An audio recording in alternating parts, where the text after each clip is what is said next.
beaucoup de personnes, enfin nous sommes nombreux, les chansons ne parlent que de ça d'ailleurs, du manque d'amour, Ouais. du tube, enfin voilà, on s'exprime énormément sur cette thématique. Ouais. Et vous disiez, la plupart du temps nous pensons manquer d'amour, c'est la première réaction, mais en fait c'est nous qui manquons à l'amour, à sa dimension divine et sacrée, comme précédant toute fermeture. Et là, j'aimerais vous interpeller sur cette notion de divinité, parce que vos enseignements sont exempts de toute religiosité. Et qu'est-ce que vous mettez dans le mot de divin? La dimension divine, justement, c'est de se rendre compte que les qualités qui nous habitent ne nous appartiennent pas. Et le divin est là, ou le sacré, dès qu'on cesse d'essayer de posséder quelque chose.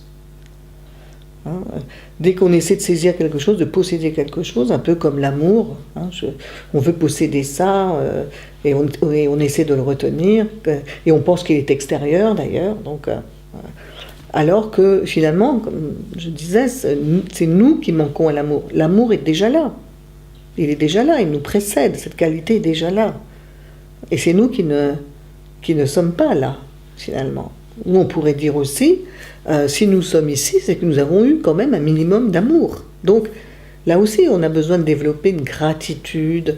On a en quelque sorte à ouvrir un petit peu plus les yeux sur ce qu'on a reçu et sur ce qu'on reçoit, plutôt que de toujours penser que tout nous est dû, exactement, et on ne nous a pas donné assez, donc on est toujours dans cette avidité, cette frustration, ressentiment qui génère beaucoup de poisons, des poisons émotionnels, mentaux, physiques, relationnels, etc., jusqu'à polluer toute l'atmosphère. Donc se rappeler, développer la gratitude, la bienveillance et la gratitude sont des pratiques spirituelles, thérapeutiques, profondes, dont nous avons besoin aujourd'hui. Plus que jamais. Vraiment, de quelle bienveillance ai-je été l'objet? Qu'est-ce que j'ai reçu? C'est une question, une pratique japonaise s'appelle le Naikan, on développe beaucoup la gratitude et on se pose cette question en premier déjà. Qu'ai-je reçu?